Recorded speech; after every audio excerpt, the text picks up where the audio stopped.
اگر آپ قرآن و سنت کی روشنی میں مستند دینی علم حاصل کرنا چاہتے ہیں تو ابھی ہمارے چینل کو سبسکرائب کریں اور بیل آئیکن ضرور دبا دیں تاکہ روزانہ آنے والی ہر نئی ویڈیو سب سے پہلے آپ تک پہنچ سکے۔ اور اگر آج کی ویڈیو سے آپ نے کوئی نئی بات سیکھی یا فائدہ حاصل کیا تو کمنٹ میں الحمدللہ ضرور لکھیں۔ آپ کا ایک کمنٹ ہمیں مزید بہترین دینی مواد پیش کرنے کی ترغیب دیتا ہے۔ جزاکم اللہ خیرن۔ جب چاروں طرف اندھیرا ہو اور دکھوں کا پہاڑ ٹوٹ پڑے تو ایک انسانی دل کیسے سنبھلتا ہے؟ یہ جائزہ ایک ایسی ہی تاریخی اور روحانی سفر کی داستان ہے جو غم کی گہری تاریکیوں میں ایک روشن کرن ثابت ہوتا ہے۔ ایک ایسا سفر جہاں انسانی برداشت اور روحانیت اپنے عروج پر پہنچ جاتی ہے۔ آخر ایک انسان مایوسی کے گہرے سمندر سے کیسے نکلتا ہے، خاص طور پر تب جب ہر طرف سے دروازے بند دکھائی دیں؟ وہ کون سی طاقت ہے جو سب کچھ ختم ہونے کے بعد بھی انسان کو دوبارہ کھڑا کر دیتی ہے؟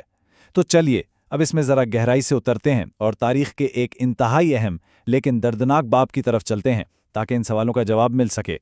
پہلا حصہ، ناقابل تصور دکھ کا سامنا، کربلا کا وہ خونی منظر۔ آج سے تقریباً 1400 سال پہلے تاریخ نے ایک ایسا ہولناک منظر دیکھا جس کا تصور بھی انسانی ذہن کو بالکل سن کر دیتا ہے۔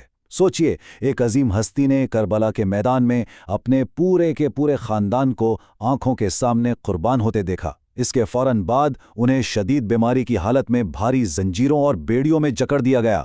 لیکن حیرت انگیز بات یہ ہے کہ اتنے بڑے صدمے اور جسمانی اذیت کے باوجود ان کے چہرے پر مایوسی کا ایک ہلکا سا سایہ بھی نظر نہیں آیا۔ انہوں نے اس ناقابل بیان درد کو ایک ایسی خاموش روحانی طاقت میں بدل دیا جس نے ہمیشہ کے لیے تاریخ کا رخ ہی موڑ دیا۔ دنیا انہیں زین العابدین کے نام سے جانتی ہے، جس کا مطلب ہے عبادت گزاروں کی زینت۔ یہ لقب دراصل ان کی اسی بے مثال روحانی لگن کو ظاہر کرتا ہے جو مصیبتوں کے سب سے بڑے طوفان میں بھی ڈگمگائی نہیں۔ آج 25 محرم ہیں، یعنی ان کی شہادت کا دن۔ تو آج کے اس تجزیے میں ہم ان کی زندگی کا وہ خاص روحانی راز بے نقاب کریں گے جس کے ذریعے دنیا کے بڑے سے بڑے دکھ کو شکست دی جا سکتی ہے۔ دوسرا حصہ، شفا کی کتاب، صحیفہ سجادیہ۔ اس ہولناک سانحے کے بعد کا وقت اور بھی کٹھن تھا۔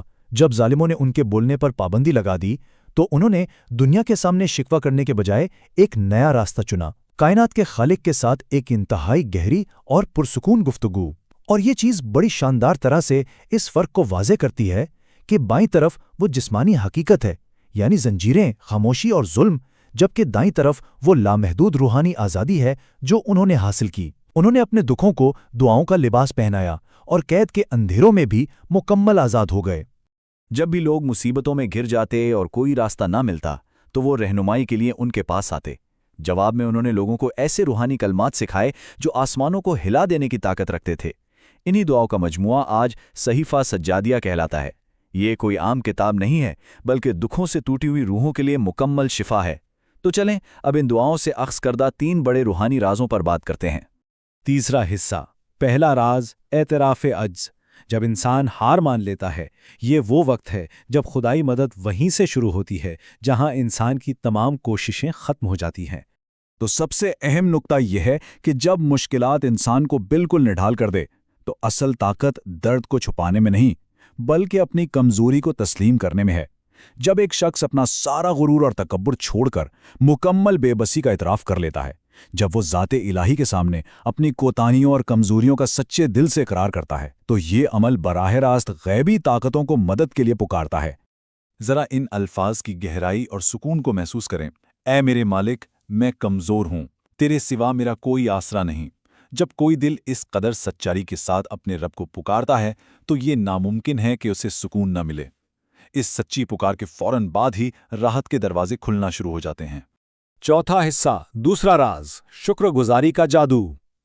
ذرا تصور کریں کربلا کی وہ تپتی ہوئی ریت جہاں ایک انسان نے اپنا سب کچھ، اپنا پورا گھرانہ کھو دیا ہے، لیکن اس سب کے باوجود وہ سجدے میں گر کر شکر ادا کر رہا ہے۔